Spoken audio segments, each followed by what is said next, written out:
အပြစ်ကင်းသောအစာအာဟာရဘုရားမြတ်စွာဟောကြားတော်မူခဲ့တဲ့တုတ်တန်တွေထဲမှာမစ္စည်းမနိကေဆိုတဲ့ကျမ်းမှာဇီဝကသုတ်ဆိုတာရှိတယ်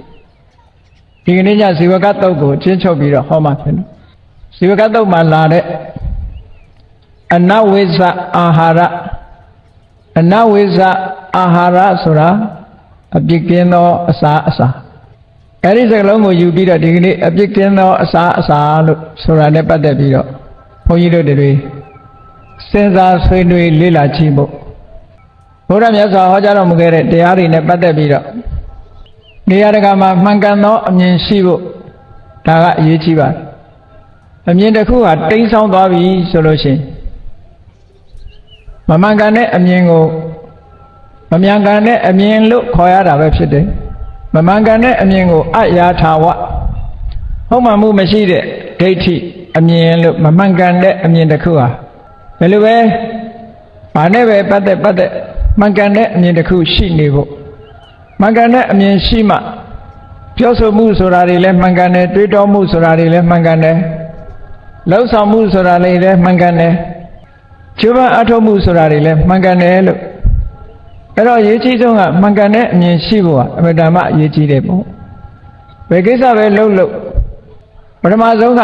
မှန်ကန်သိဖို့အမြဲတမ်းအရေးကြီးတယ်ပေါ့ဒါကြောင့်မို့ဒီဇီဝကသုတ်တံကဘာနဲ့ပတ်သက်ပြီးတော့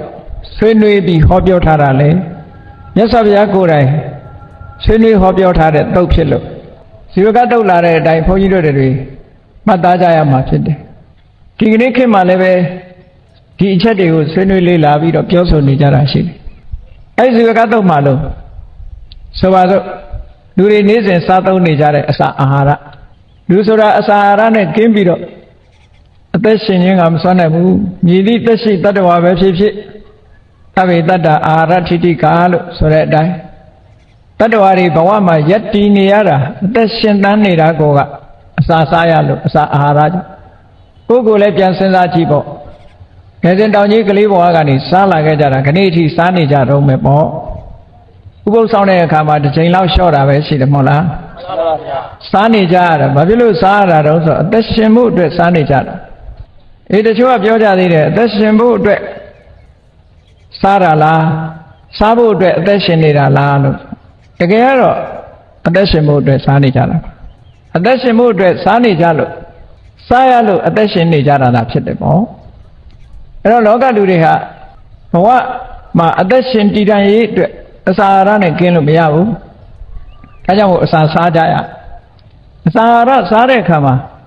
ဘာသာရေးရှုထောင့်ကကြည့်တဲ့အခါအစာအာဟာရနှမျိုးကွဲပြားလာတက်လွတ်အစာအာဟာရနဲ့တက်မလွတ်တဲ့အစာအာဟာရလို့ဆိုလိုတာကသူတစ်ပါးရဲ့အသက်ကိုတတ်ဖြတ်ပြီးတော့မှစားလို့ရတဲ့အစာအာဟာရမျိုးကြက်သားတို့ဝက်သားတို့စိတ်သားတို့ငါးတို့ပဇွန်တို့စသဖြင့်ပေါ့တက်လွတ်မဟုတ်တဲ့အစာအာဟာရမျိုးတက်ရှိတတ္တဝါတစ်ခုကိုသေဆုံးအောင်လုပ်ပြီးတော့မှသူ့ရဲ့အသားကိုစားတယ်ဆိုတော့တက်လွတ်အစားအစာမဟုတ်တခြား vegetable ဟင်းသီးရွက်တွေစားတာတောက်တာကြတော့တက်လွတ်ဘာမှသူများအသက်တပ်ဖြတ်ဆရာမရှိပဲနဲ့ဒီနိုင်ကိုစားတယ်လို့ဒီကနေ့ခေတ်မှာလည်းပဲလူထဲမှာနှမျိုးတစ်စားကွဲပြားပြီးတော့လာတယ်ဘာသာရေးမှာလည်းပဲနှမျိုးတစ်စားကွဲပြားထားတယ်ပေါ့နှမျိုးတစ်စားကွဲပြားထားတာကတချို့ကတက်လွတ်ပဲစားတယ်တချို့ကတက်မလွတ်တာကိုစားတယ်အဲ့ဒီနှစ်ခုချာမှာပฏิပက္ခအသွင်ဆောင်တာတွေရှိတယ်ပေါ့တက်လွတ်စားတဲ့ပုဂ္ဂိုလ်ကတက်မလွတ်စားတဲ့ပုဂ္ဂိုလ်တွေကိုအပြစ်ရှိတယ်လို့ပြောခြင်းတယ်ဓမ္မပြေမှာကြားရတာတွေပြောမယ်ဆိုလို့ရှိရင်တတ်လွတ်မစားဘူးတာဟင်ငါဟင်စားတဲ့ပုဂ္ဂိုလ်ကတတ်လွတ်စားတဲ့ပုဂ္ဂိုလ်ဘယ်အတိုင်းဓာတိပြောတတ်တယ်လဲလို့ဆိုရင်ဒီဝဒခိုင်းလို့တောင်ပြောတာနော်ကြားဖို့ကြပါလိမ့်မယ်အဲ့တော့ဒီနှစ်ခုအကြားမှာပฏิပက္ခဖြစ်เสียဆိုတာလိုအပ်သလားဆိုမလိုအပ်ဘူးရည်ရွယ်ချက်ကအဓိကဖြစ်တယ်ပေါ့ရည်ရွယ်ချက်ကိုသာလင်းဆွေးနွေးလေ့လာတဲ့ဒါကြောင့်မို့အပြစ်ရှိသလားအပြစ်မရှိဘူးလားတက်လွတ်စားတာတော့အပြစ်မရှိဘူးဆိုတာသိကြတယ်တမလွတ်တဲ့အစာအာဟာရကိုတာဟင်းငါးဟင်းကိုစားရင်ရောအပြစ်ရှိသလားဆိုတဲ့နေရာမှာဆွေးနွေးကြအပြစ်မရှိဘူးဆိုရင်ဘာကြောင့်အပြစ်မရှိတာလဲအပြစ်ရှိရင်လည်းဘာကြောင့်အပြစ်ရှိတယ် အဲ့ဒါနဲ့ပတ်သက်ပြီးတော့ဘုရားမြတ်စွာဟောကြားတော်မူခဲ့တဲ့တရားဓမ္မတွေရှိပါတိုက်ရိုက်ဟောထားတာရှိ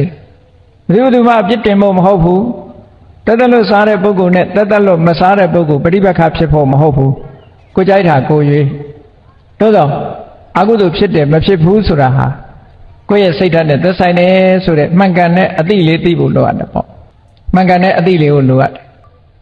ဟောတက်တက်လို့မစားတဲ့ပုဂ္ဂိုလ်ကလည်းတက်လို့စားတဲ့ပုဂ္ဂိုလ်ကလည်းတက်လို့မစားတဲ့ပုဂ္ဂိုလ်လက်ညှိုးထိုးခြင်းတယ်ဒါလည်းမမှန်ကန်ဘူးပေါ့အတုကန္တနာပရဝံပနတို့အသမြအသက်မစားဘူးလို့ပြောတာဟာအထုကန္တနာကိုမြောက်ပင့်ပြီးတော့ပြောတဲ့သဘောတဲ့ဒါလည်းပဲအကုသိုလ်တစ်မျိုးပဲပရဝံပနဒီလူတွေကသမြအသက်သတ်စားနေကြတာသိရင်ပဲလာမဲ့လူတွေလို့ပြောရင်လည်းပရဝံပနသူတစ်ပါးကိုရှုတ်ချပြီးပြောတယ်ဆိုတဲ့အဓိပ္ပာယ်ရဒီစကားတွေကခုမှသာဖြစ်လာတာမဟုတ်ဘူးအာဇီဝကတုတ်ကိုဖတ်ပြီးတော့ကြည့်မယ်ဆိုလို့ရှိရင်ဇီဝကတုတ်မှာမြတ်စွာဘုရားကိုယ်တိုင်ကိုပဲဆွဆွဲကဲ့ရဲ့မှုတွေခံခဲ့ရတယ်အဲ့တော့ဒီနေရာမှာမြတ်စွာဘုရားကိုယ်တိုင်ကတက်လို့စားသလားတာဟင်ငါဟင်ဖုံးပေးသလားဆိုတာတုတ်တန်တွေမှာကြည့်လို့ရှိရင်ထင်ထင်ရှားရှားတွေ့တယ်သို့တော်လည်းတက်လို့သမားတွေကမြတ်ဗုဒ္ဓဟာတက်လို့ပဲစားပါတယ်လို့ဒီလိုဆိုကြတယ်ဩသို့တော်လည်းအထောက်ထားများစွာစာပေထဲမှာကြည့်မယ်ဆိုရင်တော့မြတ်စွာဘုရားဟာရသမျှနဲ့မြတ်တာရောင်ရဲတယ်ဆိုတာအမြဲတမ်းထင်ရှားတယ်ဘုရားဟောတဲ့တရားတွေရလဲအမြဲတမ်းထင်ရှား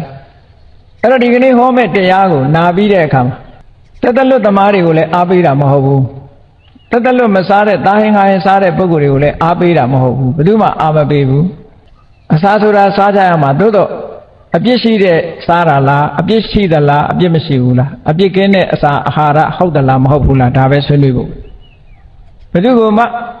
အပြစ်တင်ဖို့မဟုတ်ဘူးဒီတုတ်တန်ကိုဟောမှာဖြစ်တယ်ဒီကနေ့ဒီတက်လွတ်နဲ့ပတ်သက်တဲ့တခြားတုတ်တန်တွေလည်းရှိသေးတယ်ပေါ့ဘုန်းကြီးတို့သီရိလင်္ကာမှာ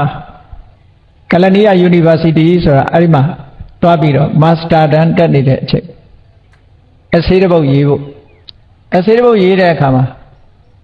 ဘာကိုရွေးခဲ့တယ်လဲဆိုတော့တီဟိုတွေက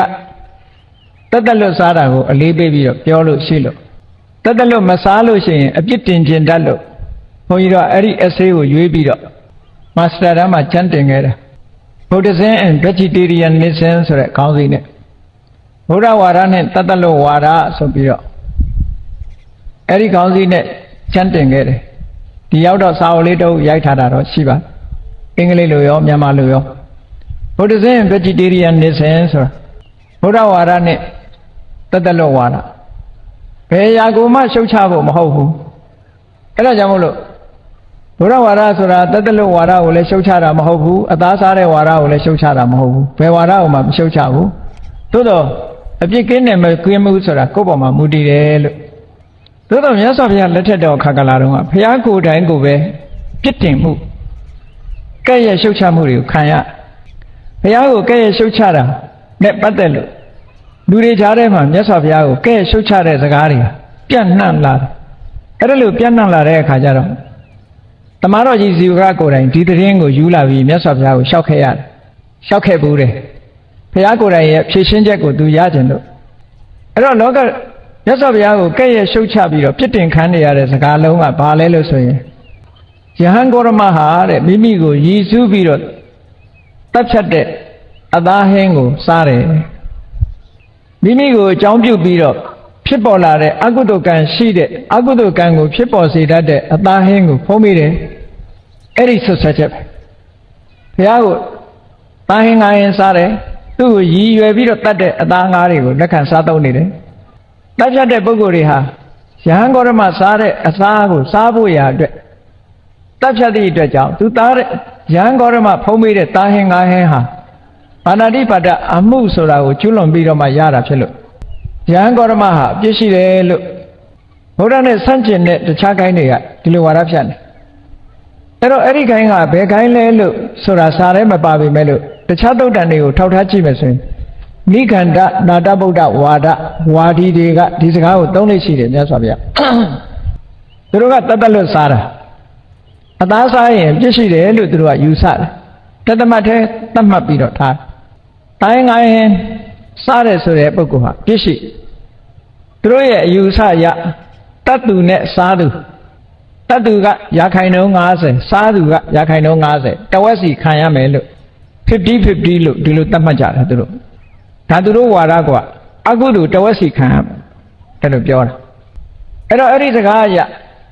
Yasaviago, the Garagamari got Tahin Chepiro, Kalude Kama, Yasavia Pomida, Nakaushon Yat,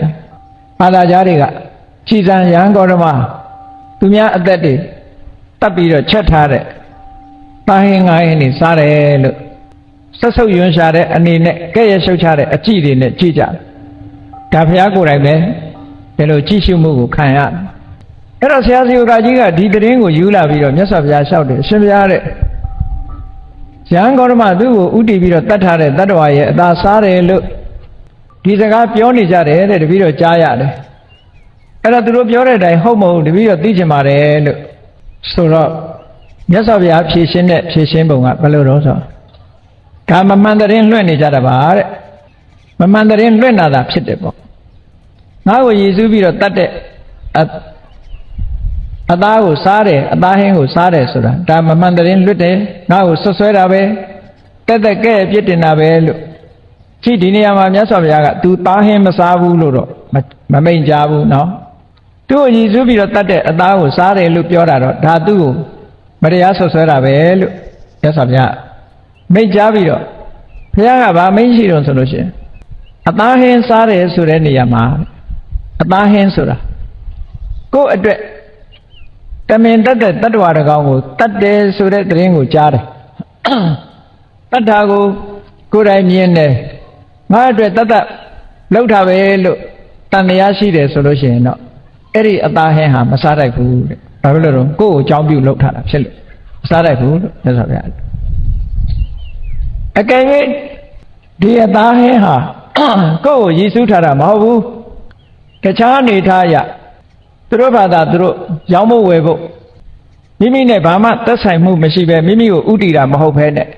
Pipolare Ada, Eri Pipolare Adago, Konaga, Charging Chinle, Tanyamasibu, Amienele, Tanyamasibu. Twitter Yuma wet than the Alamasibu Sure. Kone Bama Mabata Pulo Sure, a Damio Jaro, Satai de look. A Bimasibu, a Pikino Sahara Chidel. Yes, of Yadino. Yano Rigole, we need a Gaboma, Dilo Pinet. Now Yatega Luri down the Mina Jadasa, Erapio. Mina Jadasura, Adawu Mielu Mina Bioram Hobu. Miene Sura, go Tadwarago, Tani Sura, Miena. Jare Sura, go Hinchapu, Tadwarago, Tadel, Jara. Edi new Yama, Adasura, Yabu Kane. Hoyi Songabu, Titan Pore, Lusoloshin, or that Tandia Psia. Era Jaro, Tandia. Rokure, Mab, Dagon Pora, Kura, Lemmy Yare, Domo, the same Jora, Jaya, Tandia, Lesi, so ye. Erita Hanga, Masara food. Yes, of Ya, till Hora. As you got to them, yes, of Yaga, a little bit shin like that. Come up at the day, Jopia. Erota Karaka, Nangaria. Billy, she did it. Namali relate the show Pioli Side. Sare Lucilu Tatar. Eroko with the Chasenaji. Hiluriga, do Sabu, Tapira, La Domo, True Pasanyalo Tatala, me, Belushi Jamro. Yalo, Besalujan Tatali, go Sasi and Tapira, Hogel. Hobu, through Zita Yawnesa, Dita County, Tapira, Young Chaya, Muiju, Chibiro, Blue Drama Tapira, Mahofu. Mujitana at Tapira Mola. Era Jamolo, Mujitana at Tapira go.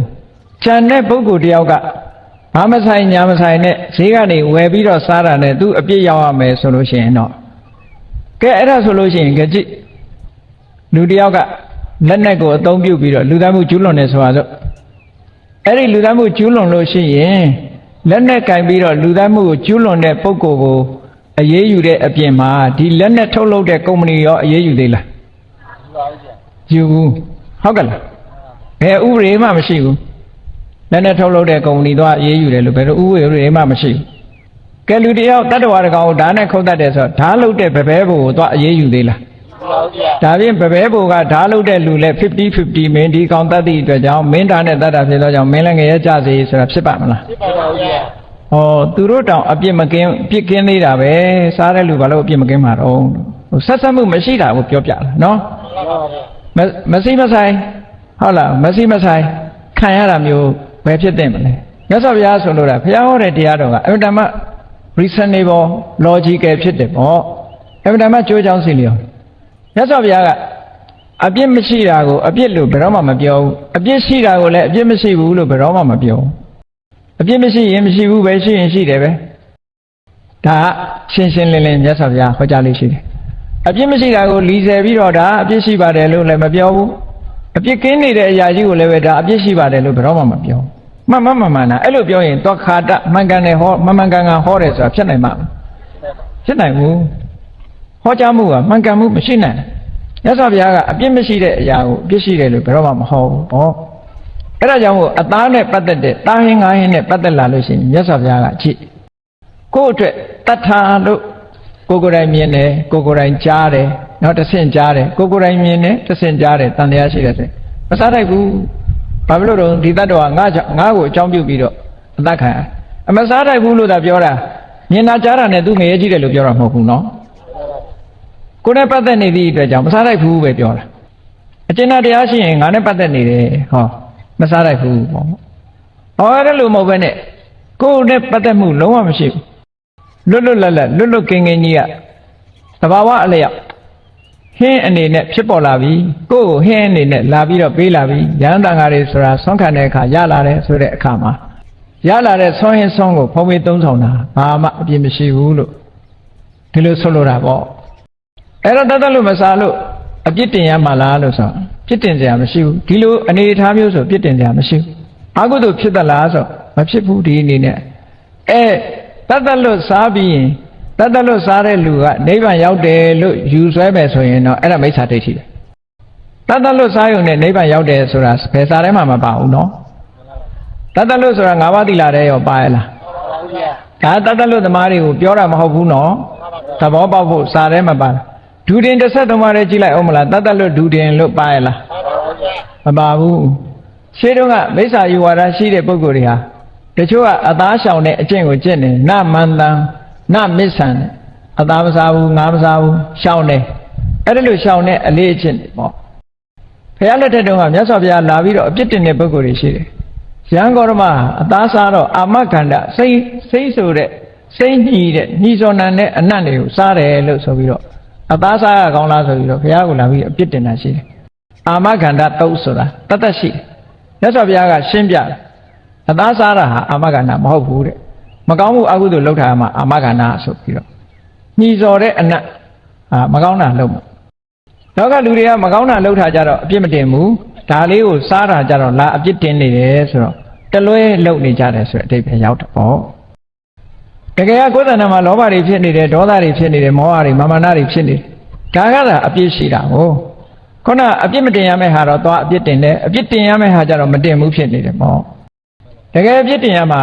ဘုသူတဏ္ဍာမှာဖြစ်ဖြစ်လောဘဖြစ်ရင်အပြစ်တင်ရမယ်ဒေါသဖြစ်ရင်အပြစ်တင်ရမယ်မောဟဖြစ်ရင်အပြစ်တင်ရအကုသိုလ်တွေဖြစ်နေတာကိုအပြစ်တင်ရအဲ့ဒါတွေအပြစ်မတင်ပဲနဲ့အစာအာဟာရတစ်ခုနဲ့ပတ်သက်ပြီးတော့အငင်းပွားနေမယ်ဆိုလို့ရှိရင်ဒီအငင်းပွားမှုကြောင့်ရလာတဲ့အကုသိုလ်တွေကအပြစ်တင်ရမှာပဲဒီတော့ကြောင့်မို့ဇီဝကတုတ်မှာမြတ်စွာဘုရားကိုလာပြီးတော့ဇီဝကသူကြားတဲ့တဲ့နဲ့ဘုရားကိုဒီလိုဆွဆွဲကြဲနေကြတယ်ဘုရားတဲ့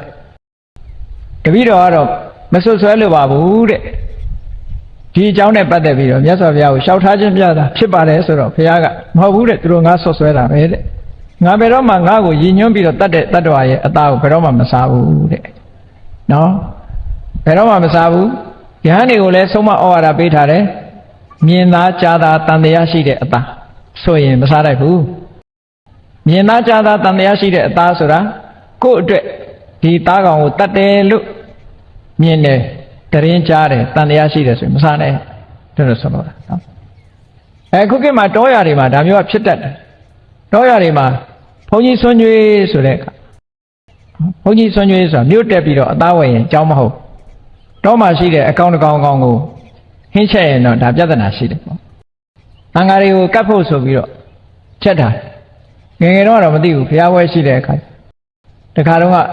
ပသားဟင်းနေချက်တယ်ဘုန်းကြီးကကိုရင်ဘဝဆိုဘာမှနားမလဲသေး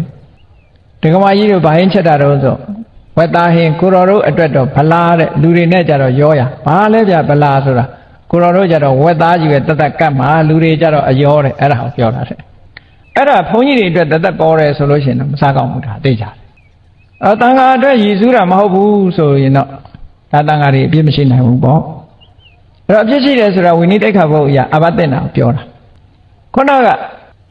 ဘာသာကြားတွေကမြတ်စွာဘုရားကိုဆွဆွဲတယ်ဆိုတဲ့စကားအရာကြတော့50-50ပဲသူတို့ကအင်းတိတိမသိတိအသားမစားနဲ့စားရင်မင်းတဝက်ပဲသူတို့ကတော့အဲ့ဒါ by force နဲ့မစားနဲ့စားရင်တဝက်ခံဒီလိုဆိုတာနော်အဲ့တော့အသားစားရင်တတ်တဲ့လူရဲ့တဝက်လို့ဆိုနိုင်ငံသားတွေကဒီကိစ္စနဲ့ပတ်သက်ပြီးတော့စောရကတက်တယ်စားတဲ့လူရှိလို့တတ်တာမဟုတ်လားလို့ဆိုမဟုတ်ပါဘူးစားတဲ့လူမရှိလေတတ်မှာတချို့ကဝါသနာပါလို့လိုက်တတ်တဲ့လူကရှိတယ်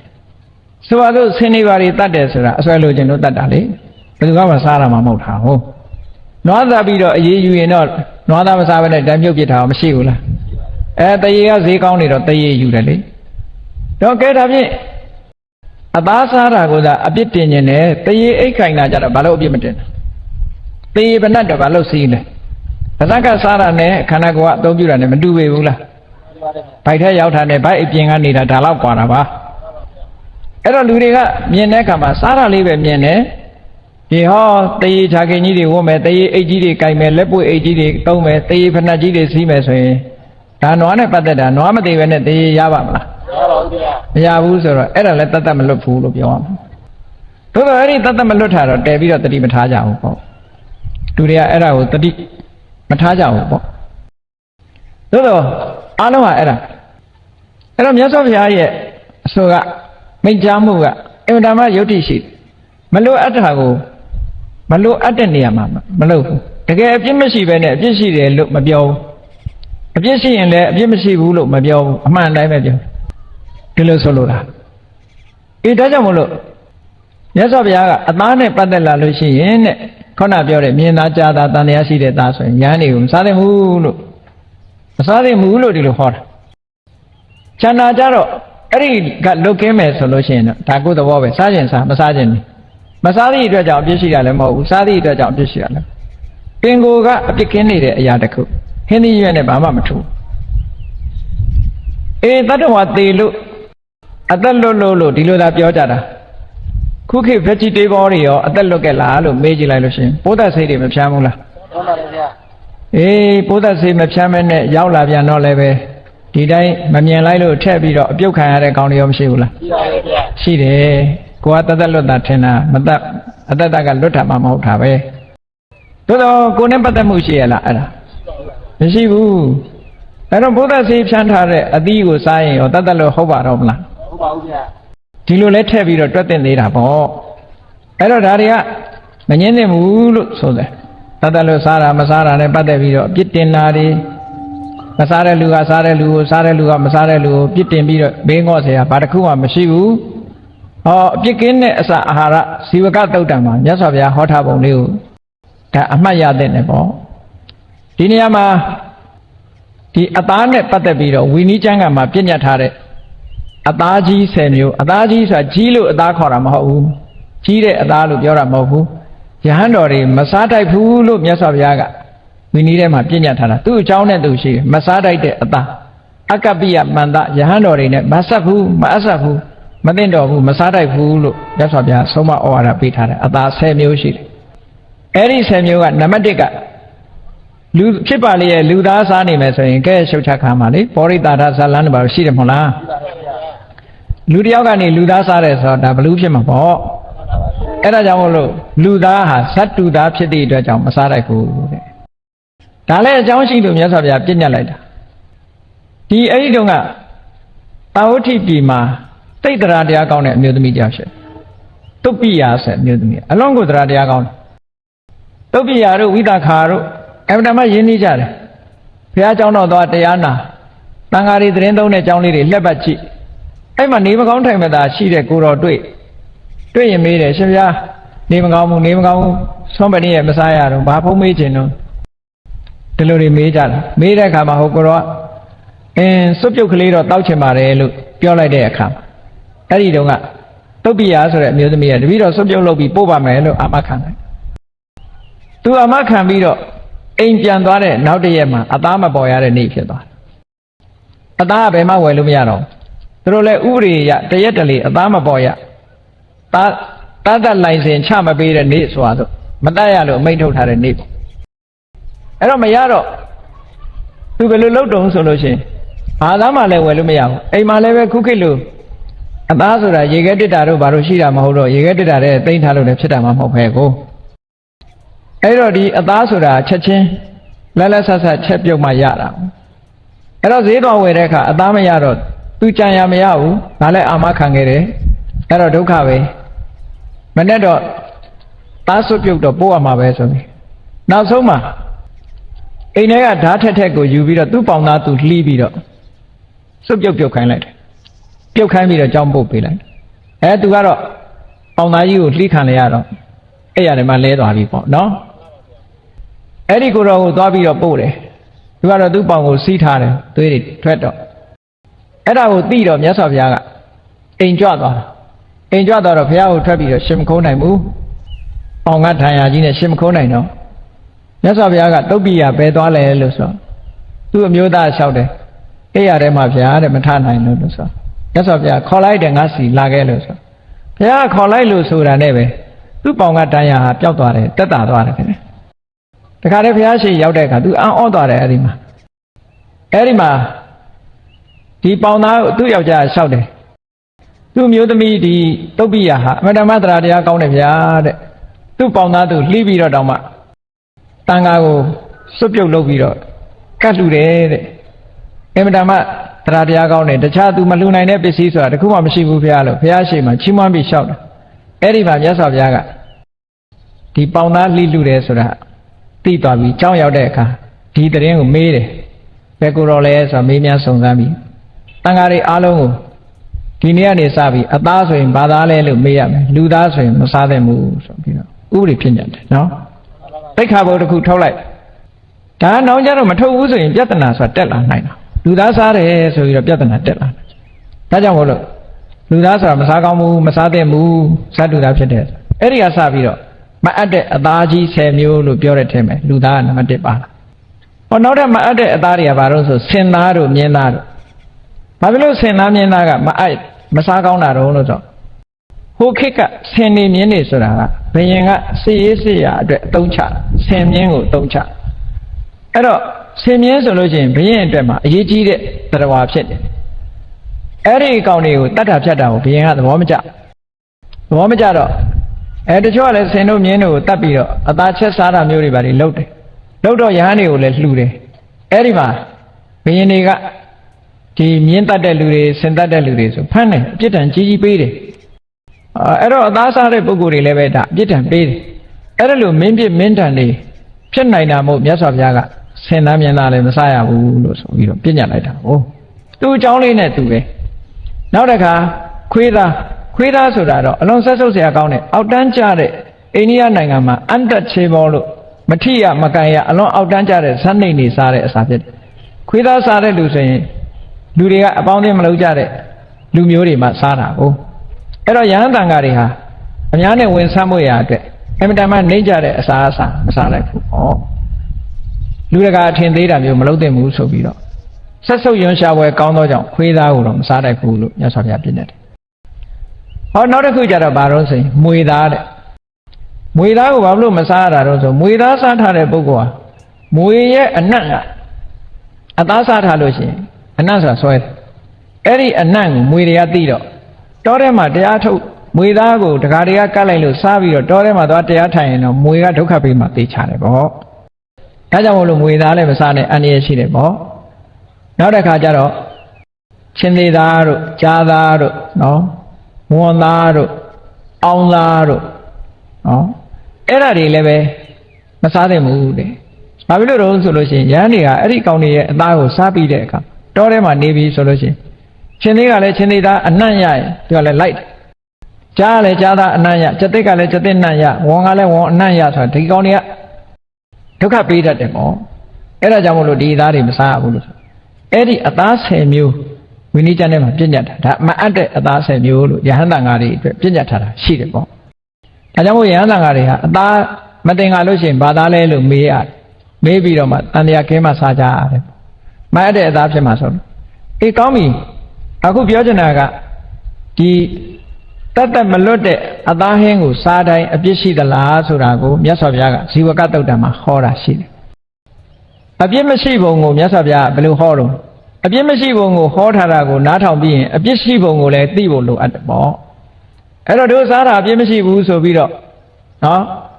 စိတ်တွေသဘောထားကအပြစ်မရှိဘူးလို့ယူဆပြီးတော့ဒီအပြစ်ရှိတဲ့စိတ်တွေသဘောထားတွေပေါ်လာရင်တော့ကြအပြစ်မရှိဘူးထင်တယ်အပြစ်ဆိုတာစိတ်ထဲမှာဖြစ်တယ်ပေါ့ဒီနေ့ကကောင်းပြီမြတ်စွာဘုရားရှင်းပြတာရဟန်းတော်တစ်ပါးဟာတဲ့ဇီဝကကိုရှင်းပြတညာလုံး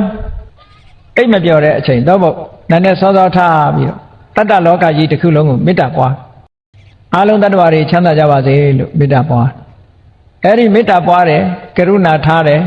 မုရိဒာပွားတယ်ဥပေက္ခပွားတယ်ပေါ့အဲ့ဒါလို့မေတ္တာကရုဏာမုရိဒာဥပေက္ခဆိုတဲ့ဗြဟ္မစိုးတရားဗြဟ္မဝိဟာရတရားပွားများအထုတ်ပြီးတော့ဆွမ်းကဝင်နေတဲ့ဆွမ်းကဝင်လာတဲ့အခါမှာတရားဓမ္မတွေကအိမ်ပြင့်ပြီးတော့အိမ်မှာချက်ပြုတ်ထားတဲ့အသားဟင်းငါးဟင်းကိုလှူတယ်အဲ့ဒါလို့သားဟင်းငါးဟင်းနဲ့ဆွမ်းလောင်းတဲ့အခါမှာတဲ့ဒီဟန်းတော်ရဲ့စိတ်ထဲမှာငါ့ကိုဒီလိုသားဟင်းငါးဟင်းနေနေကြီးပဲငါ့ကိုသားဟင်းငါးဟင်းလောင်းတာကောင်းလိုက်တာလို့ဆိုတဲ့အတွေ့မတွေ့ဘူးတဲ့နောက်ရက်တွေလည်းသားဟင်းငါးဟင်းငါ့ကိုလောင်းရင်ကောင်းမှာပဲဆိုတဲ့အတွေ့လည်းမတွေ့ဘူးတဲ့ဆွမ်းရင်တစ်ခုအနေနဲ့ပဲလက်ခံလာပြီးတော့ဆွမ်းဖုံးပြီးတဲ့အခါမှာခန္ဓာကိုယ်တည်ထမ်းဖို့ဆိုတဲ့ရည်ရွယ်ချက်နဲ့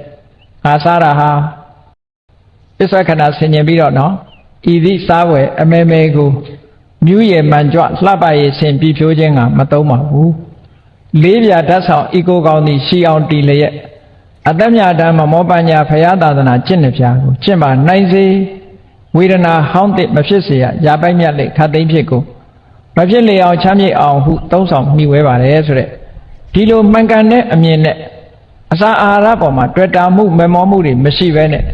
ပစ္စဝခဏဆင်ញင်ပြီးတော့အသိဉာဏ်နဲ့ဆင်ញင်ပြီးတော့ဒီအစာကိုစားတယ်ကဲအဲ့ဒီလိုနေတဲ့ပုဂ္ဂိုလ်မှာသူ့စိတ်ထဲမှာဘာအပြစ်ရှိသွားတော့ဘာအကုသိုလ်ဖြစ်သွားတော့အဲ့ဒီချက်ဘာအကုသိုလ်မှမဖြစ်ဘူးနော်မနေ့ကလည်းမေတ္တာတွေပို့ထားတယ်ဆွမ်းကကြွသွားလို့ဆွမ်းလောင်းတယ်တာဟင်္ဂါရင်တွေပါလာတယ်ငါ့ကိုဒါမျိုးတွေကြီးပဲလောင်းတာကောင်းလိုက်တာနောက်ရက်လဲလောင်းမအောင်ဆိုတဲ့အတွေ့လည်းသူ့မှာမရှိဘူးဖုံးမေးသုံးဆောင်တဲ့အခါမှာလည်းမဲမောမဟုတ်ဘူးခန္ဓာကိုယ်တည်တတ်မှုအနေနဲ့ပဲစားတယ်ဆိုလို့ရှိရင်အဲ့ဒီပုဂ္ဂိုလ်ဟာလောဘနဲ့အပြစ်တင်စရာလည်းမရှိဘူးဒေါသနဲ့အပြစ်တင်စရာလည်းမရှိဘူးမာနနဲ့အပြစ်တင်စရာလည်းမရှိဘူးသူ့အနေနဲ့ကလည်းဘယ်တ attva တွေသေပါစေဆိုတဲ့စိတ်အဲ့ဒီချိန်မှာဖြစ်ခဲ့တာဖြစ်ပါဘူးဗျာမဖြစ်ဘူးဆိုတော့မဖြစ်လို့ရှိရင်သူ့မှာဒါအပြစ်ကင်းနေတာပဲပေါ့မှန်ပါဗျာအဲ့တော့သူစားတဲ့အစာအစာဟာသူများတတ်ထားတဲ့အသားပဲဖြစ်လင့်ကစားသူနဲ့ဘာမှမပတ်သက်ဘူးလေတော့ပတ်သက်ရမယ်ဆိုလို့ရှိရင်ဒါမိုးမဆုံးမြေမဆုံးဖြစ်သွားမှာပေါ့ကိုယ်နဲ့မပတ်သက်လို့ရှိရင်ဒါပတ်သက်စရာအကြောင်းကိုမရှိဘူးပေါ့အေးအဲ့ဒါလို့နှလုံးသွင်းပြီးတော့စိတ်တန်တန်နဲ့ဖုံးပြီးသုံးဆောင်တာမျိုးကြတော့အပြစ်တင်စရာမရှိပါဘူးတဲ့အပြစ်ကင်းတဲ့အစားအစာကိုစားတာပဲဖြစ်ပါတယ်လို့ဇီဝကကြီးကိုမြတ်စွာဘုရားရှင်းပြဇီဝကကြီးကိုမေးတယ်ဘာဖြစ်ရှိတယ်အဲ့ဒီချိန်မရှိပါဘူးဗျာအဲ့ဒီမှာဇီဝကပြောသေးတာရှောက်သေးတာမြတ်စွာဘုရားကိုပြမာတွေဟာမေတ္တာနဲ့နေတယ်ကရုဏာနဲ့နေတယ်မုရိဒာနဲ့နေတယ်ဥပေက္ခနဲ့နေတယ်လို့ကြားတယ်အဲ့ဒီအချိန်မှာမြတ်စွာဘုရားဟာလည်းမေတ္တာကရုဏာမုရိဒာနဲ့ဥပေက္ခနဲ့နေတယ်လို့ပြမာနဲ့နှိုင်းရှင်ပြီးပြောတဲ့အခါကျတော့မြတ်စွာဘုရားကတို့ရဲ့တဏ္ဍာမှာတဲ့လောဘဒေါသမောဟဆိုတဲ့ကိလေသာတွေအမြစ်ပါပယ်ပြီးသားဖြစ်တယ်အဲ့ဒါကိုရည်ရွယ်ပြီးတော့ပြမာနဲ့တူတယ်လို့ပြောရင်ငါလက်ခံတယ်လို့ဘာလို့လဲဆိုပြမာတွေကမေတ္တာကရုဏာမုရိဒာဥပေက္ခပွားတယ်ဆိုတာလောဘကုံတို့ဒေါသကုံတို့မောဟကုံတာကုံတဲ့အနေအထားမျိုးမဟုတ်ဘူးသူတို့ကနော်ပြမာကမေတ္တာကရုဏာမုရိဒာဥပေက္ခနဲ့နေတယ်ဆိုအောင်တော့လောဘဒေါသမောဟအနုတ္တယဓာတ်အနေနဲ့ရှိနေတော့ဝင်ရသော်ဘုရားကလောဘဒေါသမောဟကုံနဲ့မေတ္တာနဲ့နေတယ်ဥပေက္ခကရုဏာမုရိဒာတွေနဲ့နေတယ်ဆိုတာကြတော့ကိလေသာလုံးဝမရှိတော့တဲ့အနေအထားမျိုးရှိတယ်အဲ့ဒါလို့ကွာခြားမှုမြတ်စွာဘုရားရှင်းပြတော့ဇီဝကလက်ခံပြီးတော့ရှောက်ကြားတယ်ပေါ့အဲ့ဒါလို့မိတ်လိုက်တဲ့အခါကျတော့လူတွေရဲ့စိတ်ထဲမှာဒီတရားကိုနားလိုက်ရင်ဘယ်လိုအောင်းမေ့တော့ဆိုအေးမုံမြတ်မြတ်ဘုန်းကြီးတွေကိုတို့ တာဟင်းငါဟင်းတွေပဲအကောင်းတွေကြီးပဲကတ်မယ်ကတ်ပြီးတော့ဒုကုသိုလ်ရအောင်လုပ်မယ်လို့မော်မော်မြတ်မြတ်ကတ်ချင်တယ်ဆိုတဲ့ပုဂ္ဂိုလ်တွေကတားကောင်တွေကိုတတ်ပြီးတော့ယဟန်တန်ဃာတွေကိုကတ်မယ်ဆိုရင်အပြစ်ရှိမရှိဆိုတော့မြတ်စွာဘုရားကရှင်းပြတယ်နော်အခုလို့တားကောင်အကောင်ပလောင်ကိုတတ်ပြီးတော့ယဟန်တန်ဃာကိုဆွန့်ကတ်မယ်ဆိုလို့ရှိရင်အဲ့ဒီပုဂ္ဂိုလ်ဟာဗဒ္ဓမအပြစ်ကြီးတယ်မြတ်စွာဘုရားအကောင်ပလောင်တတ်ပြီးတော့ဆွန့်ရင်ဆွန့်စီမံတယ်ဆိုလို့ရှိရင်တဲ့ကဲဘယ်အကောင်ဖမ်းကြသံလို့ပြောလိုက်တဲ့အချိန်မှာအကုသိုလ်တွေဖြစ်သွားပြီတဲ့လိုက်ဖမ်းလို့အဲ့ဒီကောင်ဒုက္ခတွေရောက်နေတဲ့စိတ်ဆင်းရဲနေပြီဆိုအဲ့ဒီဟာလည်းအကုသိုလ်တစ်ခါဖြစ်တယ်ဖမ်းမိလာလို့ဒီကောင်ဖော်လိုက်ဟာတတ်လိုက်ဟာလို့ပြောလိုက်တဲ့အချိန်မှာဒါလည်းအကုသိုလ်တစ်ခါဖြစ်ပြန်တယ်တပ်ဖြတ်နေတဲ့အချိန်မှာခံစားရတဲ့ဒုက္ခပြင်းထန်လို့အဲ့ဒီအချိန်မှာလည်းပဲတတ်ခိုင်းတဲ့မိမိမှာအကုသိုလ်တွေဖြစ်တယ်၄ခုရှိသွားတယ်နော်နောက်ဆုံးမှာမအပ်ဆက်တဲ့အသားနဲ့ရသော်ဘုရားရဲ့တပိတာဝကကိုလှူမဲ့တမ်းမယ်ဆိုလို့ရှိရင်ဒါနှိပ်စက်တာခေါ်တယ်ပေါ့မအပ်တဲ့အသားအစာနဲ့ကျွေးတာဖြစ်သောကြောင့်ဒီအချိန်မှာလည်းပဲအကုသိုလ်တွေအများကြီးဖြစ်တယ်ဟောအကုသိုလ်ဖြစ်တယ်လို့ရသော်ဘုရားကကတ်တဲ့တကားအပေါ်ကိုတာဟင်းငါဟင်းဘုန်းကြီးတွေဖိုးမေးကောင်းတယ်ဆိုတော့တာဟင်းငါဟင်းတွေပေါ်ပြီးတော့ကတ်ကုန်မှာဆိုလို့မြတ်စွာဘုရားဒါဟောတာဒါလည်းအမှန်တိုင်းပဲလေတက်ပြီးတော့ကတ်ရင်တော့ငယ်ကြီးမှသိကြတာပေါ့နော်အဲ့ဒါကြောင့်မလို့မြတ်စွာဘုရားကဇီဝကသုတ်တံမှာဒီအချက်တွေကိုထိသိမ်းပြီးတော့ဟောထားတယ်သားကောင်ကိုဖမ်းခိုင်းတဲ့အချိန်မှာအကုသိုလ်တစ်ခါဖြစ်တယ်အဲ့ဒီသားကောင်အဖမ်းခံရတဲ့အချိန်မှာသူဆင်းရဲဒုက္ခရောက်တဲ့အချိန်မှာကိုယ်မှာအကုသိုလ်တစ်ခါဖြစ်တယ်အသက်ခိုင်းတဲ့အချိန်မှာအကုသိုလ်တစ်ခါဖြစ်တယ်အသက်ခံရလို့ဒုက္ခရောက်တဲ့အချိန်မှာအကုသိုလ်တစ်ခါဖြစ်တယ်မအပ်တဲ့အသားနဲ့ယဟန်တန်ဃာကိုဆွန့်ကပ်သည့်အတွက်ကြောင့်အကုသိုလ်တစ်ခါဖြစ်တယ်လို့အကုသိုလ်ငါးဌာနမှာအကုသိုလ်တွေများစွာရတယ်လို့မြတ်စွာဘုရားဇီဝကသုတ်တံမှာဟောတာအဲ့ဒီကြတော့မှဇီဝကသဘောကျသွားတယ်သူကြားတဲ့သတင်းနဲ့မြတ်စွာဘုရားဖြည့်ရှင်းချက်ဒီနှစ်ခုသူရှင်းရှင်းလင်းလင်းသိပါတကယ်တော့လေဇီဝကဟာသူကအနည်းဆုံးသောတာပန်အဆင့်ရှိတဲ့ပုဂ္ဂိုလ်ပဲအနည်းဆုံးသောတာပန်အဆင့်ရှိတဲ့ပုဂ္ဂိုလ်မြတ်စွာဘုရားပေါ်တရားပေါ်သံဃာပေါ်မှာလုံးဝယုံကြည်ပြီးသားပုဂ္ဂိုလ်တူပဲပေါ့သို့တော့မြတ်စွာဘုရားဟောကြားလိုက်တဲ့တရားဟာအမြဲတမ်းရှင်းရှင်းလင်းလင်းဖြစ်သွားတယ်အေးကောင်းပြီအစာအာဟာရနဲ့ပတ်သက်လာလို့ရှိရင်ဘုန်းကြီးတို့တွေဟာတတ်တတ်လို့ပဲစားစားတတ်တတ်မလို့တာပဲစားစားကိုစားတဲ့အစာအာဟာရဟာအပြစ်ကင်းတဲ့အစာအာဟာရလားအပြစ်မကင်းတဲ့အစာအာဟာရလားစားတဲ့အစာအာဟာရလားမစားတဲ့အစာအာဟာရလားဒါပဲစဉ်းစားဖို့ပဲလိုတယ်ပေါ့ငါတတ်တတ်လို့စားလို့တတ်တတ်လို့မစားတဲ့လူကိုရှုတ်ချစရာလည်းမလိုတတ်တတ်လို့မစားတဲ့လူကလည်းတတ်တတ်လို့စားတဲ့လူကိုဒေဝဒခိုင်းသားလို့ပြောစရာမလိုနော်တတ်တတ်လို့စားတယ်ဆိုတာမှန်ကန်တဲ့ရည်ရွယ်ချက်နဲ့စားဘလို့စားရင်မှန်ကန်တဲ့ရည်ရွယ်ချက်တုံးဆိုအေးအသားစားခြင်းဖြင့်မေတ္တာပို့ရတာပို့ပြီးတော့စိတ်ထဲမှာမေတ္တာထိရောက်တယ်လို့ထင်တယ်လို့ဆိုရင်တော့တတ်တတ်လို့စားပေါ့တော့မဟုတ်ကျမ်းမာရေးကြောင့်တတ်တတ်လို့စားတယ်နော်ကုသိုလ်ပို့ရတယ်တတ်တတ်လို့စားရင်ကုသိုလ်ပို့ရတယ်လို့တော့ဒီလိုတော့သွားပြီးတော့မအောင်မေ့လိမ့်နဲ့ပေါ့တတ်တတ်လို့စားပြီးတော့တတ်တတ်လို့အလွမ်းပြေစားနေကြတာလည်းရှိသေးတယ်လေဘာတွေစားတာတော့သိလားအသာဓုတွေစားတာနော်အသာဓုစားတယ်ဆိုကြတဲ့ကသူကအလွမ်းပြေလုံနေတာလေအဲဒီမှာကြက်ကောင်လုံးရော်ကြီးတွေဝက်ကောင်လုံးရော်ကြီးတွေပါနေတာပဲအဲ့တော့အလွမ်းပြေတတ်တတ်လို့ခေါ်တယ်အဲ့ဒါ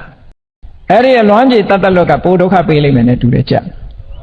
မစားလည်းမစားရဘူးအလွမ်းကလည်းလွန်နေတာဖြစ်နေတယ်အေးဒါကြောင့်မလို့အစာအာဟာရအပြစ်ကင်းတဲ့အစာအာဟာရကိုစားတဲ့အစာအာဟာရအပြစ်ကင်းတယ်အပြစ်ကင်းတယ်ဆိုတာဘာဖြစ်လဲအကုသိုလ်မှုနဲ့ပတ်သက်ပြီးကိုမပတ်သက်ဘူးဆိုတာခုနကလို့ငါဟင်းကြိုက်လို့ငါဝယ်ချက်စားတယ်အဲ့ဒါလောက်တင်အပြစ်မရှိသေးဘူးဟာငါကလည်းရှားတာငါဒီမဖမ်းကြဘူးထမရဲ့ဆိုလို့ရှိရင်တော့အပြစ်ရှိလာပြီအဲ့ကြရင်တော့ဟုတ်ကဲ့လားငါတွေပေါ်ပါစေလို့သွားဆုတောင်းရင်တော့ဒါအပြစ်ရှိပြီချက်မွေးတဲ့လူတွေများပါသေးဆိုရင်တော့အပြစ်ရှိပြီခုခေတ်မှာတော်တော်ကိုဆိုတဲ့ဟာတွေရှိတယ်ပေါ့ဟောတယ်သွားလို့ရှိရင်လက်ညှိုးထိုးပြီးဒီအကောင်လေးဆိုပြီးတော့ပြောလိုက်တာလေအဲ့ဒါတော့လုံးဝအပြစ်ရှိတယ်လုံးဝအပြစ်ရှိတယ်ဘုန်းကြီးတို့တိရိလင်္ကာမှာနေတော့ကရိုးရအမျိုးသမီးတွေထိုင်းကအမျိုးသမီးတွေကတိရိလင်္ကာမှာလာလှုပ်တယ်အဲ့တော့ဗမာဘုန်းကြီးကျောင်းနဲ့နေတော့ဗမာကျောင်းမှာလည်းပဲထိုင်းကောင်လေးတယောက်ရှိတယ်ကျောင်းသားလေးတယောက်ရှိတယ်ဗမာကျောင်းလာပြီးတော့ဆွမ်းကတ်တယ်ဆွမ်းကတ်တဲ့အခါတရက်ကြတော့ဘာတွေတွေ့တုံးလို့ဆိုပင်လေခဏန်းကောင်ကြီးတွေ တွေ့လိုက်အဲ့ဒီပင်လေကနန်းကောင်ကြီးတဲ့ရေထဲချထားပြီးတော့သူကကျောင်းပေါ်မှာရှောက်သွားတာတွေ့ရတယ်နော်သူတို့ကတပြည့်ဟင်းချင်းတွေချက်နေတဲ့အခါဒီအကောင်ကြီးတွေကကျောင်းပေါ်မှာတွားရှောက်ပြီးကျမ်းမြေပေါ်သွားတာဟာဒုက္ခပဲလို့အဲ့ဒီကောင်ကြီးတွေပဲနောက်မကြဘူးစီထဲရောက်သွားတာဟုတ်ဒီကောင်ကြီးတွေတော့စားလို့ဖြစ်တော့ဘူးလို့ဒီကောင်ကြီးတွေကအသေးဆိုလို့ရှိရင်သူကပုတ်လွယ်တယ်လို့ပြောတယ်ဒါကြောင့်မလို့အရှင်ပဲဝယ်ကြတယ်အဲ့ဒါတွေကတော့အပြစ်ရှိတယ်သိချတယ်နော်အဲ့ဒါစားလို့ကတော့ပါဏာတိပါဒမလွတ်ဘူးအပြစ်ရှိတယ်ကနန်းကောင်ကြီးတွေအဲ့ဒီတီယိုနေတုန်းကပဲတခါလိုက်ပြီးတော့ပရိတ်ရွတ်ပေးဘူးတယ်နိုင်ငံခြားလာတဲ့လူတယောက်ကတီယိုကျွန်းမှာလာပြီးတော့အဲ့ဒီပစုံကနန်းဖမ်းတဲ့လုပ်ငန်းလာလုပ်တယ်သူနဲ့တော့သိတာမဟုတ်ဘူးသူ့ရဲ့ယုံကိုပြင့်တာနဲ့သွားပြီးတော့ပရိတ်ရွတ်တာအဲ့ဒီမှာသူလှုပ်တဲ့အလုပ်ကဘာတွေလှုပ်တာတော့လို့ဆိုစုံစမ်းကြည့်တော့နောက်ကြတော့ပေါ်သိရတာပင်လေတဲကကနန်းတွေကိုဖမ်းတယ်ဖမ်းပြီးတဲ့အခါအဲ့ဒီကနန်းဆိုတဲ့အကောင်လေးကို82နာရီအိတ်အောင်လုပ်ရတယ်ဒီတိုင်းတတ်လို့မရဘူးတတ်ပြီးတော့ပို့လိုက်လို့ရှင်ပုတ်ကုန်မှာဟိုတယ်တွေကိုပို့ရတဲ့ဒီကောင်ကိုအဲ့ဒါအိတ်အောင်လုပ်တာသူကအိတ်အောင်လုပ်ပြီးဒီကောင်ကြီးတွေအိတ်သွားပြီးဆိုတဲ့အခါလိမ်မြန်နဲ့အမြန်ပို့လိုက်တာ82နာရီအတွင်းဒီကောင်ကြီးမနိုးဘူးဟိုရောက်တာတဲ့တပြိုင်နဲ့အဲ့ဒါရေကန်ထဲကိုချလိုက်ရင်ဒီကောင်ကြီးတွေပြန်နိုးပြီးတော့ရေထဲမှာကူးတဲ့တချို့စားတော့ဆိုင်တွေမှာဆိုရင်အခုကလက်ညှိုးတို့ချက်ခိုင်းတာတွေရှိတယ်အဲ့ဒါတော့ပါဏာတိပါဒကမလွတ်ဘူးတဲ့ကြိုက်လို့ရှိရင်လက်ညှိုးတော့မထိုးကြနဲ့ပေါ့ဈေးထဲမှာအသားဝယ်စားရင်တော့အပြစ်မရှိပါဘူးလက်ညှိုးထိုးရင်တော့ထိုးတဲ့လက်ညှိုးကအပြစ်ရှိပြီအဲ့ကြရင်တော့နော်သူကြောင့်တတ်တာကိုတခါတလေကြားရတယ်ငါးတွေဘာတွေမှလည်းပဲအရှင်လက်လက်ရောက်နေတယ်ဒီငါးဆိုရင်ဒုံဒုံနဲ့ထုတ်ပြီးမှပေးတယ်လို့ပြောတယ်အဲ့ဒါဆိုလို့ရှိရင်လည်းပဲဒီငါးလိုချင်တယ်လို့အရှင်ပြောမိရင်တော့ဒီပုဂ္ဂိုလ်ဟာအပြစ်ရှိပြန်တာပဲအဲ့တော့မြတ်စွာဘုရားဟောတဲ့တရားကအပြစ်မရှိတာကိုတော့အပြစ်ရှိတယ်လို့မပြောဘူးနော်အပြစ်ရှိတာကိုလည်းအပြစ်မရှိဘူးလို့မပြောဘူးမြတ်စွာဘုရားအဲ့တော့ဒါကြောင့်မို့လို့ဘုန်းကြီးတို့တွေကိုယ့်ဘဝစင်ကြယ်ဖို့ရအတွက်ဒီဟာအပြစ်ရှိသလားဒါအပြစ်မရှိဘူးလားဆိုတာရှင်းရှင်းလင်းလင်းသိဖို့လိုအပ်တယ်ပေါ့အဲ့ဒါလို့ရှင်းရှင်းလင်းလင်းသိပြီးကိုယ်စိတ်ထဲမှာသိစေလိုတဲ့စိတ်ရှိသလားပါဏာတိပါဒဆိုင်နော်တက်ရှိတတ္တဝါတကောင်သိစေလိုတဲ့စိတ်နဲ့လှုပ်တာဟုတ်ကလားလို့ဆိုတဲ့အပေါ်မှာမူတည်ပြီးတော့တက်ရှိတတ္တဝါကိုသိစေလိုတဲ့စိတ်ရှိရင်တော့ပြည့်ရှိပြီဒါကတော့သိကြတယ်သို့တော့သိမှုဖြစ်တိုင်းအပြည့်ရှိသလားလို့ဆိုအဲ့လိုကြတော့မဖြစ်ဘူးပေါ့အဲ့လိုတော့မဖြစ်ဘူးဆိုပါစို့သိမှုဖြစ်တယ်ဆိုတဲ့အခါပါဏာတိပါဒမဖြစ်ဘူးဆိုတာဘုန်းကြီးတို့တွေလမ်းလျှောက်တဲ့အခါမှာကိုယ်မမြင်တဲ့ပိုးကောင်လေးတွေတက်နေမိသွားလို့တေးတာတွေအများကြီးရှိတာပဲပေါ့စေရနာမပါသည့်အတွက်ကြောင့်တတ္တဝါတွေတေးသွားလင့်ကစားကိုယ့်အတွက်ပါဏာတိပါဒကံဆိုတာမဖြစ်ဘူးပေါ့ပါဏာတိပါဒကံဖြစ်ဖို့ရာကအင်္ဂါ၅ချက်ရှိသေးတယ်တတ္တဝါလည်းဖြစ်ရမယ်တတ္တဝါဆိုတာကိုလည်းပဲတတ္တဝါဖြစ်တယ်ဆိုတာကိုလည်းအမှတ်တင်ညာရှိရမယ်တေးစေလိုတဲ့စိတ်လည်းရှိရမယ်အဲ့ဒီစိတ်နဲ့တေးအောင်လှုပ်တာလည်းရှိရမယ်အဲ့ဒီအကောင်တေးလည်းတေးသွားရမယ်အင်္ဂါ၅ချက်လို့ခေါ်တယ်အဲ့ဒီအင်္ဂါ၅ချက်နဲ့ပြည့်စုံပြီဆိုလို့ရှိရင်ပါဏာတိပါဒကံကိုယ်တဏ္ဍာမှာ online ဖြစ်သွားပြီလိုက်ပြီအဲ့ဒါတော့နော်သွားလေရသူပါတော့မယ်ကိုယ်နှလုံးသားထဲမှာ online ဖြစ်သွားပြီစိတ်အစဉ်မှာ online ဖြစ်သွားပြီ online ဖြစ်တယ်ဆိုတာဒီကံဟာကာမပဋ္ဌမြောက်သွားလို့လမ်းကြောင်းပေါ်ရောက်သွားပြီဒီကံကအကျိုးပေးတဲ့အချိန်မှာအကြောင်းညီညွတ်ပြီဆိုရင်သူကအကျိုးပေးတော့မှာပဲပါဏာတိပါဒကံဆိုတာလိုက်ပြီအကျိုးပေးမှာပဲဘယ်ဘဝရောက်တဲ့ဘဝသူကလက်လန်းမိတဲ့လောက်တော့သူကအကျိုးပေးတာဒါကြောင့်မို့လို့အသားစားမှုနဲ့ပတ်သက်လာလို့ရှိရင်မိမိစိတ်ကိုတတ်မှန်ရှင်းရှင်းရှိဖို့တော့အမှန်တမ်းလိုအပ်တယ်ပေါ့တန်ရှင်းတဲ့စိတ်မရှိဘူးဆိုလို့ရှိရင်တော့တတ်လို့စားတာကောင်းတာပဲပေါ့ကိုယ်စိတ်ကကြက်သားကြရင်ကြက်မြင်တိုင်းလက်ညှိုးထိုးမိနေရင်တော့အယူအမဲသားကျွေးတယ်လို့နွားမြင်တိုင်းလက်ညှိုးထိုးတာမျိုးဖြစ်ရင်တော့မကောင်းဘူးပေါ့နော်အဲ့ဒါလို့မဟုတ်ပဲနဲ့စားတဲ့အချိန်မှာလည်းပဲခဏလိုပစ္စဝခဏဆင်ញင်ပြီးတော့စားတယ်။ဘာတော့စားတိုင်းဟာခန္ဓာကိုယ်တည်ထမ်းမှုအတွက်စားတယ်ဆိုတဲ့ရှိရချက်ကလေးနဲ့မှန်ကန်တဲ့အမြင်လေးနဲ့စားဖို့လိုအပ်တယ်တဲ့။ဘုန်းကြီးတို့ဟောထားတဲ့ရတ္တတဏှာဆိုတဲ့တရားကိုအဲ့ထဲမှာအစားအစာနဲ့ပတ်သက်ပြီးတော့လည်းပဲဟောထားတာရှိတယ်။ဒီကနေ့ဟောတာကတော့ဇီဝကတုတ်ရဲ့အယူဆတစ်ခု။ဇီဝကတုတ်နဲ့ပတ်သက်တဲ့မြတ်စွာဘုရားရဲ့ဟောကြားချက်။သားဟင်းငါးဟင်းကိုကိုယ်တိုင်နော်ကိုယ်နဲ့ပတ်သက်ပြီးတော့သားဟင်းငါးဟင်းနဲ့ယဟန္တာငါတွေကိုမိမိကိုယ်တိုင်သားကောင်ကိုတတ်ပြီးတော့ ဒီလိုကတ်မယ်ဆိုလို့ရှိရင်တဲ့အကုသိုလ်၅ဌာနမှာအကုသိုလ်တွေဖြစ်ပွားတယ်လို့မြတ်စွာဘုရားဟောကြားလို့ရင်ဖြစ်တယ်ပေါ့သို့တော့ယဟန်တန်ဃာတွေအနေနဲ့အိမ်ကြွလို့တရားဓမ္မကချက်ပြီးပြုတ်ပြီးသားကတ်တဲ့သားဟင်းငါးဟင်းစားလို့ကတော့အပြစ်မရှိဘူးဆိုတာကိုမြတ်စွာဘုရားဟောကြားလို့ရင်ဖြစ်တယ်ပေါ့ဘာကြောင့်အပြစ်မရှိတာတော့ဆိုရင်သူ့ရဲ့နှလုံးသားထဲမှာပါဏာတိပါဒနဲ့ပတ်သက်တဲ့အတွေ့ရှိရလားအဲ့တော့ပါဏာတိပါဒနဲ့ပတ်သက်တဲ့အတွေ့မရှိဘဲနဲ့စားယုံတက်တက်နဲ့50-50လို့ပြောလို့ဘယ်ရမလဲပေါ့အဲ့တော့တခါကြည့်မယ်ဆိုလို့ရှိရင်တတ်တဲ့လူရဲ့စိတ်ဓာတ်နဲ့စားတဲ့လူရဲ့စိတ်ဓာတ်တူသလားမတူဘူးလားကိုယ့်ကိုချိန်ကြည့်ပေါ့တတ်တဲ့လူရဲ့စိတ်တွေစိတ်ထား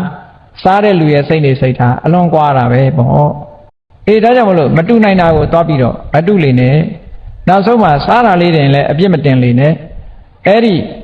တယေဖဏဝဋ္ဌာလည်းပဲနွားသားစားတာနဲ့တူတူလို့ပြောရမလို့ဖြစ်တယ်တယေဖဏစီးတယ်တယေအိတ်ကိုင်းတယ်ဒါတွေကလည်းပဲနွားနဲ့ပတ်သက်တာတွေဖြစ်နေတယ်တတ်လွတ်တွေမဟုတ်ဘူးဒါကြောင့်မို့vegetarian ဆိုတဲ့စကားလုံးရှိတယ်လို့ veg ဆိုတဲ့စကားလုံးတစ်လုံးရှိသေးတယ်အားလုံးတတ်လွတ်ဆိုဒီမှာ तू ကတတ္တဝါတွေကဖြစ်ပေါ်လာတဲ့အရာဆိုရင်တခုမှမသုံးတာနော်နွားတို့ကစပြီးတော့ तू မတော့ဘူးတတ္တဝါတွေတဏ္ဍာကရတဲ့ဟာဆိုဖဏလည်းပဲတရေဖဏမရှိဘူးတတ္တဝါတွေကဖြစ်လာတဲ့အရာတခုမှမရှိဘူးအဲ့ဒါလို့ရှောင်ကျင်တဲ့ခိုင်းဆိုတာရှိသေးတယ် veg ဆိုတဲ့အဲ့တော့ vegetarian ပဲဖြစ်ဖြစ် veg ပဲဖြစ်ဖြစ်တကယ်ကတော့နှလုံးသားဟာတန်ရှင်းစင်ကြယ်ဖို့လိုအပ်တယ်ကိုယ့်ရဲ့နှလုံးသားဟာမေတ္တာအပြည့်ကရုဏာအပြည့်မုရိဒာအပြည့်နဲ့တန်ရှင်းစင်ကြယ်ပြီးတော့တတ္တဝါတွေကိုညှင်းဆဲလို့တဲ့စိတ်မရှိဘူးတကယ်လည်းမညှင်းဆဲဘူးကိုချင်းတရားကောင်းအောင်ကျင့်ကြံကြိုးကုပ်အားထုတ်ပြီးတော့နေထိုင်တယ်ဆိုလို့ရှိရင်ဒါအပြစ်ကင်းပါလေဘယ်ကိစ္စပဲဖြစ်ဖြစ်အပြစ်ကင်းအောင်နေဖို့အပြစ်ကင်းအောင်ပြောဖို့အပြစ်ကင်းအောင်လုပ်ဖို့ဟာအမှန်တမ်းအရေးကြီးတယ်အပြစ်ဆိုဒီမှာအကုသိုလ်ကိုဆွလို့တယ်အကုသိုလ်မဖြစ်ဖို့မိမိရဲ့နှလုံးသားထဲမှာအကုသိုလ်တရားမဖြစ်ပွားအောင်ထိမ့်သိမ်းဆောက်ရှောက်ခြင်းဟာအပြစ်ကင်းခြင်းပဲဖြစ်တယ်အေးဒါကြောင့်မို့တရားချက်ခင်သူတော်စင်ပြိဿအပေါင်းတို့အပြစ်ကင်းသောအာဟာရလို့ဆိုဒီမှာဒီအာဟာရနဲ့ပတ်သက်ပြီးတော့တဏှာရာဂမဖြစ်ဖို့စားတဲ့အစာအာဟာရပေါ်မှာတက်ရှိတတ်မလွတ်တဲ့အစာအာဟာရမျိုးဆိုလို့ရှိရင်ထိုတတ္တဝါပေါ်ဟာမျိုးတောင်းတခြင်းမမောခြင်းဆိုတာမျိုးစိတ်ကိုမဖြစ်စေဘဲနဲ့တကယ်ကိုခန္ဓာကိုယ်ရဲ့လိုအပ်ချက်ကိုဖြည့်တဲ့အနေနဲ့အစာအာဟာရတစ်ခုအနေနဲ့သုံးဆောင်တယ်ဆိုတဲ့စိတ်ဓာတ်ကတန်တန်ရှင်းရှင်းထားပြီးတော့ကိုယ့်ရဲ့နှလုံးသားမှာမေတ္တာတရားတွေကိန်းဝတ်အောင်ကျင့်သုံးနေထိုင်ခြင်းဖြစ်တာလဲစားသမျှအစာအာဟာရပြည့်ကင်းတဲ့အစာအာဟာရဖြစ်မယ်ဇီဝကသုတ်တံအရာအခုကဲ့သို့ရှင်းရှင်းလင်းလင်းနားလည်ကြရသဖြင့်ဘုန်းကြီးတို့တွေမှန်ကန်သောအမြင်တစ်ခုကိုရရှိကြတယ်မှန်ကန်သောအမြင်တစ်ခုကိုရရှိပြီးတော့မှန်ကန်တဲ့အတွေးတွေနဲ့မှန်ကန်တဲ့အကျင့်ကိုကျင့်ကြံကြိုးကုပ်အားထုတ်ခြင်းဖြင့်နောက်ဆုံးနိဗ္ဗာန်တရားကိုမျက်မှောက်ပြုနိုင်ကြမှာဖြစ်တယ်လို့ကိုယ်စီယုံကြည်ပြီးကြိုးစားအားထုတ်နိုင်ကြပါစေကုန်သတည်း